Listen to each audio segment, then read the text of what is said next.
He is one of the most important figures in human history, yet his face remains unknown to us. No authentic portrait of Cyrus the Great has survived. What we know of him comes from the writings of others, from inscriptions on clay, and from the ruins of his empire. He was called the King of the Four Corners of the world, the Great King, the King of Kings. But to his own people, the Persians, he was simply known as the Father. Before we begin, it is important to be honest about our sources. The story of Cyrus comes to us through multiple traditions. The Greek historian Herodotus wrote the most complete account, but he was writing decades after Cyrus died, and he recorded stories passed down through generations. Some of these stories are likely true. Some are legend. The Persian sources themselves, including royal inscriptions and the Cyrus Cylinder, give us a different perspective. The Hebrew Bible also preserves a unique view of Cyrus, presenting him as a figure chosen by God.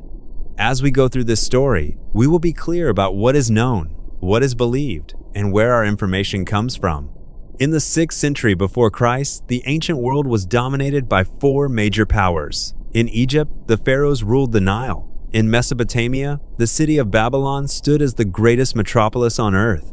In western Anatolia, the kingdom of Lydia had grown wealthy under its famous king Croesus. And to the north of Persia, the Median Empire controlled a vast territory from their capital at Ecbatana. The Persians themselves were a relatively minor player in this world. They were a collection of settled and nomadic tribes living in the rugged, mountainous region of Persis, in what is now southwestern Iran. For generations, they had been subjects of the Medes, paying tribute and providing soldiers for Median wars. According to the Greek historian Herodotus, the story of Cyrus begins with a dream. King Astyages of Media had a daughter named Mandane.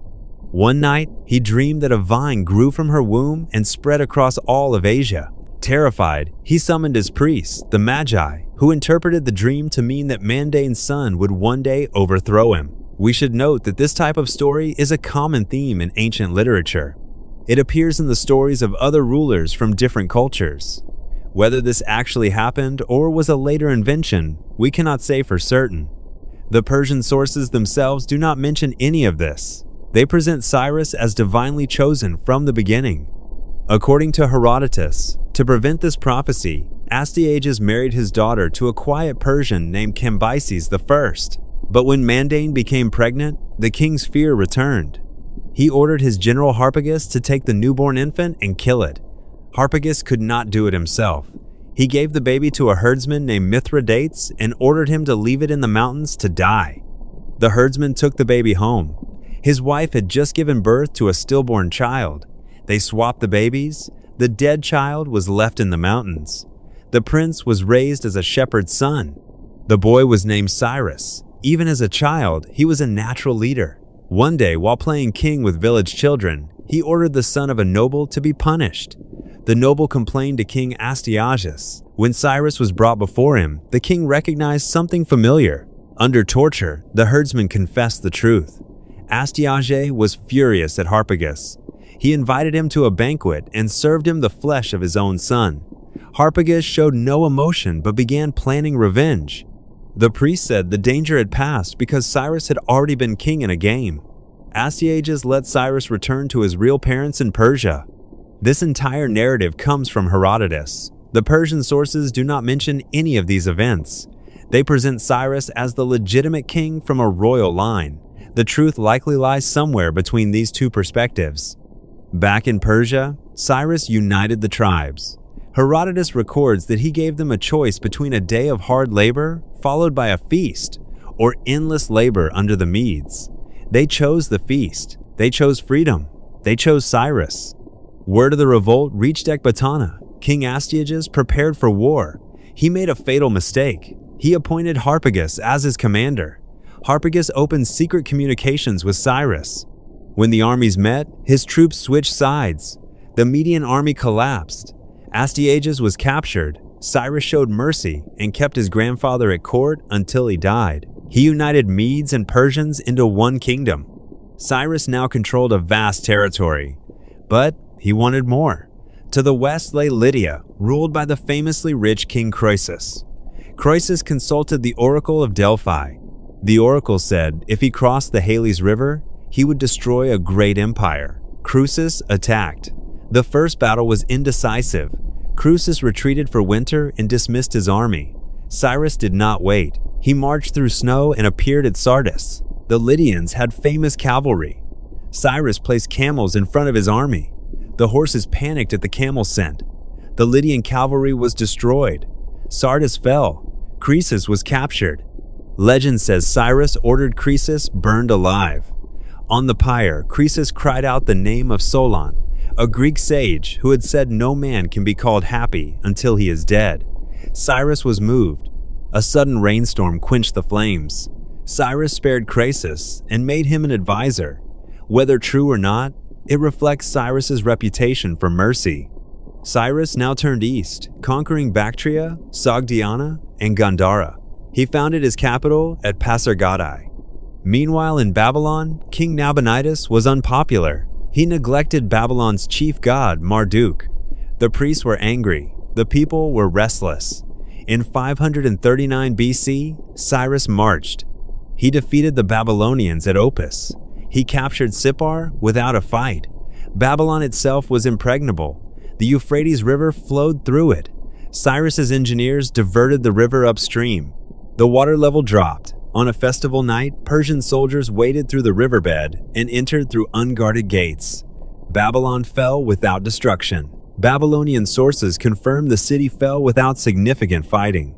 Cyrus presented himself as the chosen servant of Babylon's gods. He issued a proclamation on a clay cylinder, now known as the Cyrus Cylinder. He declared that all deported peoples could return to their homelands and rebuild their temples. This policy was unprecedented. The Assyrians and Babylonians had practiced mass deportations for centuries. Cyrus reversed this. Some modern writers call the Cyrus Cylinder the first declaration of human rights. This is not accurate. It was a foundation deposit, a political document, but it does express principles of tolerance remarkable for its time. The most famous beneficiaries were the Jews. They had been exiled in Babylon for 50 years. The Hebrew Bible records that Cyrus issued a decree allowing them to return to Jerusalem and rebuild their temple. He returned the gold and silver vessels taken by Nebuchadnezzar. The book of Ezra preserves this decree. For this reason, Cyrus is the only non-Jewish figure in the Bible called Messiah, or Anointed One. The prophet Isaiah calls him the Lord Shepherd. From an Islamic perspective, Cyrus is not named in the Quran. Some scholars speculate he may be Dhul-Qarnayn, mentioned in Surah Al-Kahf, a righteous ruler who traveled the earth and established justice. This identification is debated. Some see parallels with Cyrus because of his justice and respect for different peoples. Others argue it fits Alexander or another figure. What is clear is that the principles Cyrus embodied, justice, mercy, and tolerance, are values Islam upholds. The end of Cyrus is mysterious. Herodotus says he fought Queen Tamiris of the Massagetae. She swore revenge after Cyrus killed her son. In a fierce battle, the Persians were defeated. Cyrus was killed. Tomiris found his body, severed his head, and plunged it into a wineskin of blood, saying she would quench his thirst. Other Greek sources say he died peacefully. The Persian sources are silent. We may never know the truth. What we know is that Cyrus was buried at Pasargadae. His tomb still stands today, a simple stone chamber on a plain. An inscription once read, "O man, I am Cyrus. Do not begrudge me this little earth that covers my body." The king of the four corners asked only for a little earth. Cyrus died in 530 BC. He left the largest empire the world had ever seen, but his true legacy was how he ruled. He respected local customs and religions. He governed through satraps who answered to the king. Rebellions were rare. The Persian Empire endured for 2 centuries. Alexander the Great carried the story of Cyrus with him. The Roman emperors studied his methods. The Jews revered him.